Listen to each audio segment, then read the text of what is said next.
의원님, 이 내일부터는 네. 공식 선거 운동이 시작이 되는데요. 네. 여야가 이제 이른바 스피커들을 총동원해서 네. 유세전에 나서지 않습니까? 네. 그런데 지금 이 데일리안이 단독 보도를 했던데 네. 문재인 전 대통령이 총선판에 직접 뛰어든다고 하네요. 네. 그래서 29일 날 네. 사상구 네. 부산이요. 배재정 민주당 후보 지원 유세에 나선다는데 전직 대통령이 뭐 이렇게 총선판에 지원 유세 나서는 거 봤습니까? 문재인 특유의 그 자기밖에 모르는 거죠. 대통령이면은 그래도 정치적 중립을 선언하고 이 태도를 좀 진중하게 해야 되잖아요. 근데 이제 국회의원 선거에 저렇게 숟가락을 얹는 거죠. 왜 그렇겠어요? 자기 살려고? 자기 살려고 그러는 거죠. 뭐 총선 끝나면 아무래도 뭐 문재인에 대한 뭐 탈원전이라든지 뭐 울산시장이라든지 사위 뭐 수사가 제일 사위 목전에 와 그렇죠. 있잖아요. 사위 그것도 뭐 아직 목전에 와 있잖아요. 여러 가지 이스타항공 문제. 뭐 그런 문제를 막아줄 사람은 어디겠어요? 뭐 민주당이겠죠. 그러니까 민주당 지금 어느 정도 분위기가 좋으니까 가서 숟가락 얹어 놓는 거죠. 문재인의 하는 행동을 보면은 세상에 자기밖에 모릅니다. 예, 우리나라 그 대통령 지도자로서의 뭐 그 큰 길이라든지 대도무문이라든지 통 큰 그런 게 없고 자기 키우던 뭐 강아지 사료값 아까워서 또 파양하고 뭐 그런 식이니까 그렇죠. 그러니까 저렇게 한 거 아니냐 생각이 드는데 뭐 사상에 배재정이라고 옛날에 뭐 총리실에서 근무했던 사람이죠. 거기 뭐 지원 유세를 하는데 29일 날 사상구가 또 낙동강변에 있는가 봐요. 예. 정재현 의원 지역구 아닙니까? 네네. 거기에 뭐 같이, 예, 아침에 같이 걷는답니다. 사상구를. 그러니까 유권자들한테 그 낙동강 벨트를 좀 각인시켜주는 그런 효과를 노린 거 아닌가 이런 생각입니다. 그래서 지금 사상구는 국민의힘은 김대식 후보거든요. 네. 장재현 의원과 네. 아주 관계가 깊은 사람 아닙니까? 네. 네. 민주당에는 배재정 후보인데 네. 이번 그 한국 리서치가 조사한 것 보면은 배재정이 43, 김대식 39로 네. 여기도 뒤집혔어요. 뒤집혔어요. 지금 거기는 뭐 네. 장재원이가 엄청나게 지역구를 다져놓은 지역 그렇죠. 아닙니까? 그런데도 불구하고 지금 뒤졌는데 사실은 문재인 전 대통령이 지난 24일에도 네. 본인이 살고 있는 그 양산갑 네. 거기 이재영 민주당 후보 그렇죠. 선거 사무소를 찾아가고 좀 격려도 했잖아요. 그렇죠. 거기 뭐 옛날에 그 이재용 그 부인 뭐 김효라 아닌가요? 예. 그 뭐 코로나 때 그 뭐 방역 뭐 그 대통령 청와대에 근무시키고 그랬죠. 그 부부랑 잘 안다고 그래요. 그래서 예, 거기 가서 거기 아예 선거운동을 해버렸죠. 거기 가서 양산갑 최초의 민주당 소속 국회의원이 돼달라. 양산갑은 민주당이 여태까지 한 번도 안 됐습니다. 지금 윤영석 예. 국민의힘 의원 네. 아닙니까? 네. 여기 여론조사도 보니까 46대 44로 네. 근소한 차지만 그렇죠. 아직은 국민의힘이 앞서고 있어요. 그렇죠. 여기도 초접전 지역입니다. 그렇죠. 저접전 지역이고 낙동강 벨트가 지금 양산 예.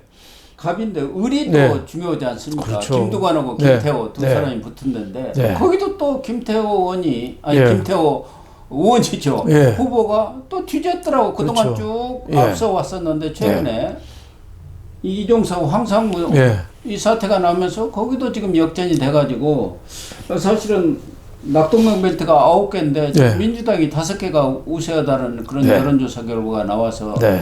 정말 낙동강 상륙작전이 쉽지 않은 것 같습니다. 지금 뭐 낙동강 물이 어떻게 흘렀지 뭐 뒤죽박죽으로 흐르고 있는데 아무래도 이종섭 대사 건이라든지 황상무 발언에 대해서 대통령실의 조치가 좀 늦었던 게 이 수도권에 우선 이 영향을 많이 줬고 그게 이제 낙동강까지 간 거 아닌가 싶은데 일단은 지금 수습 국면에 들었거든요.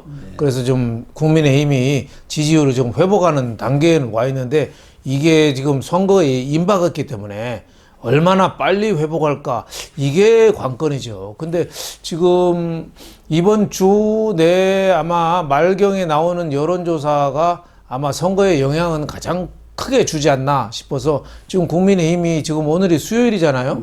한 2, 3일 좀 바짝 해서 여론을 좀 뒤집는 그런 뭐 묘안이 좀 나와야 될 것 같습니다. 그래서 29일 날 네. 갤럽 여론조사 이게 아주 가장 네. 중요한 어떤 바로미터가 될 그렇죠. 거란 말이에요. 지난주에는 서울의 경우 한 9%가 네. 반등을 했어요. 네.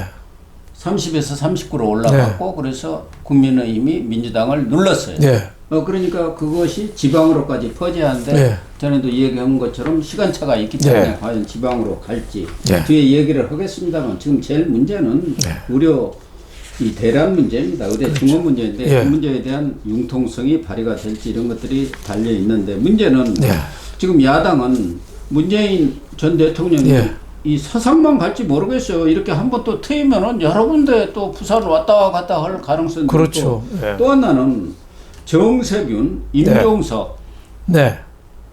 전 총리 정세균 네. 또 임종석 대통령 전 예. 비서실장 이런 네. 사람까지도 지금 직책 없이 백의 정군해가지고 유세지원에 28일부터 뛰어든다는 거 아닙니까? 그렇죠. 예. 그러니까 민주당은 기존에 뭐 이재명은 빼고라도 이해찬, 김부겸이라는 또 두 사람이 있는데다가 정세균, 이 임종석까지 스피커가 아주 다양화돼서 총동원 체제로 들어가 있지 않습니까? 그렇죠. 그 좌파는 싸울 때 싸우더라도 큰일 있으면 뭉치거든요.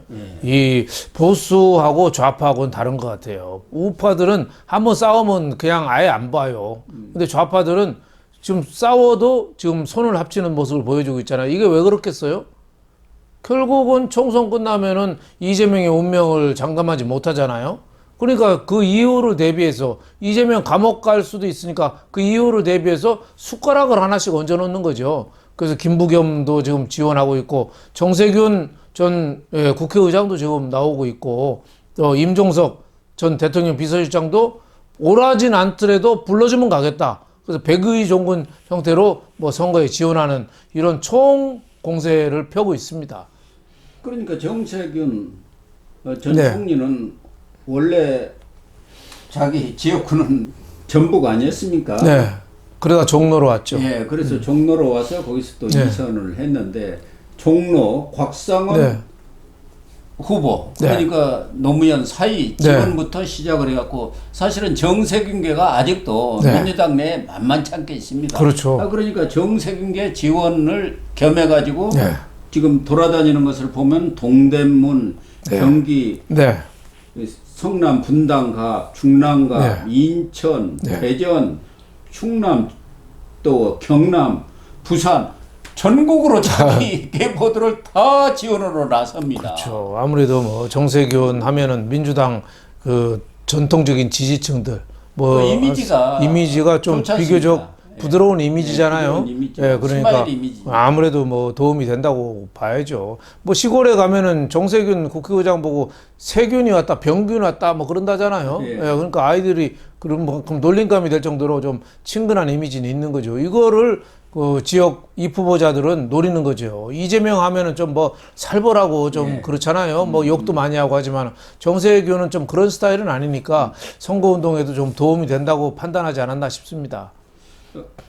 임종석 전 실장도 백의정권을 하지만 지금 한강벨트라든가 낙동강벨트 여기에 집중적으로 격전지에 지원에 나설 모양인데 뭐 본인 얘기는 여러 곳에서 지금 지원 요청이 왔기 때문에 28일부터 본격적으로 나서겠다 이런 입장이란 말이에요. 그래서 지금 당장 종로만 하더라도 그동안은 최재형, 곽상원 두 후보가 뭐 백중세를 기했었는데 조선일보가 24일 조사한 거 케이스테 리서치 의뢰 최재형 33, 곽상원 43으로 10% 오차 범위를 훨씬 벗어나서 지금 뒤져버린 이런 상황이란 말이에요.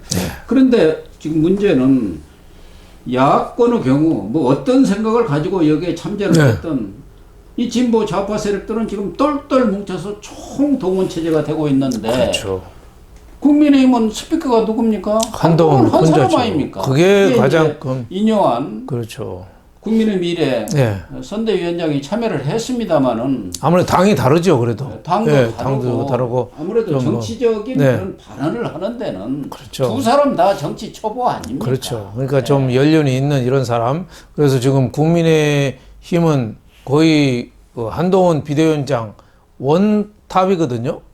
거기에 비하면 민주당은 지금 김부겸, 이해찬, 이재명 세 명에다가 또 대통령부터 문재인부터 정세균까지 다 포함해서 지금 지원 나가고 있는데 지금 국민의힘은 좀 안타까운 게 한동훈 혼자 북치고 장구치고 다 해요. 그래서 원맨쇼에 사람들이 조금 피로감이라든지 좀 진부한 걸 느낄 수가 있는 거죠. 그러니까 우리 어제 태국 축구에서 뭐 3대 0으로 잘 하더라고요. 박수 치면서 잤는데 혼자 손흥민한테만 센터링을 해준다 하면은 거기만 집중 마크하면 축구 이길 수 있겠어요?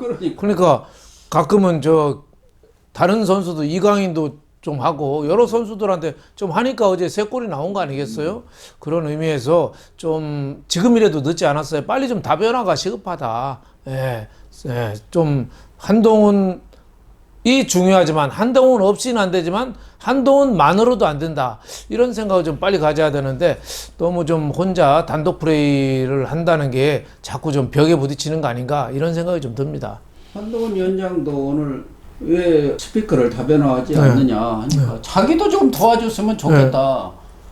그런 말만 하지 말고 좀 나서달라 그런 얘기인데 지금 여권에서 나설 만한 인물이 없다는 거 그게 문제 아닙니까? 김한길도 그렇고 뭐 요새 뭐 유승민도 거론이 많이 되는데 유승민에 대해서는 뭐 찬반이 있고 또 그러나 그런 사람들도 꼭 필요한데 좀 내보냈으면 그동안 좀 잘 관계를 유지하면서 그런데 내보냈으면 관계없지 않습니까? 그렇죠. 있는 자원을 조금 효율적으로 좀 쓰는 거를 좀 게을리한 거 아닌가 이런 생각이 좀 듭니다. 그게 정치의 좀 벽이고 한계가 아닌가 뭐 이런 생각이 들어서 좀 안타깝습니다. 그래서 지금 인요한 선대위원장뿐만 아니라 유세 드림팀을 구성한다고 뭐 말은 그러는데 그 드림팀이라는 게 어떤 사람인지 모르겠어요. 어떻게 보면 선거라는 게 바람이고 그 바람을 일으키려면 사람들이 스피커가 아주 잘 동원돼갖고 빵빵빵 그렇죠. 선동술이 중요한데 여기에 전혀 지금 국민의힘이 부응을 못하고 있는 게 안타깝습니다. 식당 개업할 때 보면 뭐 빰빠레 올리고 뭐 풍선 같은 거 띄우고 치어걸들 춤추고 다 그런 분위기를 좀 끌어야 되는데 좀 너무 좀 다운된 거 아닌가 뭐 이런 생각이 들어요. 그래서 한동훈 비대위원장이 열심히 하는데 어느 조직이든지 이 리더가 너무 열심히 해도 안 됩니다. 리더는요 좀 게을러야 돼요. 그래서 안에서 이 생각하는 시간 줘갖고 전략을 갖고 포석을 둬야 되거든요. 아니 저 삼성그룹의 이건 회장이 부지런했습니까? 그러니까. 출근도 잘 안 했어요. 하지만 반도체, 스마트폰 뭐 이런 거를 포석을 탁탁 뒀죠. 그래서 전자를 그냥 뒤집었잖아요. 리더가 전면에 나서 뛰어다니다 보면 아무것도 못합니다. 그렇죠. 큰 판을 못 봐요. 그렇죠. 지금 윤석열 대통령이 민생 토론한다고 전국 돌아다니는데 대파 사건만 일으켜버린 것 아닙니까? 너무 열심히 하는데 뭐가 좀 안 나오니까 좀 답답한 거죠. 뭔가 정말 히든 카드가 있어가지고 그렇게 가다가 그냥 선거 중간에 팍 내놓을지 뭔가 카드를 기대로 하고는 있지 않습니까? 이 판세를 뒤집을 수 있는. 그게 지금 나왔으면 하는 기대하에 이 얘기를 하는 겁니다. 그렇죠. 한동훈 비대위원장도 오늘도 뭐 여의도 국회를 세종으로 이전하고 여의도 그 자리에 뭐 굉장히 국제적인 규모 문화 뭐 관광 경제 중심으로 키우겠다. 굉장히 좋은데 좀 안타까운 거는 구슬이 서말이라도 꿰어야 보배라고 하거든요. 이걸 모든 걸 관통할 수 있는 그 메가 공약 뭐 이런 게 조금 그 김포 메가시티도 있고 뭐 많잖아요. 근데 하나씩 던지거든요. 그러니까 유권자들은 이게 정리가 잘 안 되는 것 같아요. 그거를 일맥상통하게 이 구슬을 좀 꿰는 그래서 이거다. 이거를 좀 내놔야지 국민들한테 더 좀 어필할 수 있지 않느냐 뭐 이런 생각이 들어요. 그렇습니다.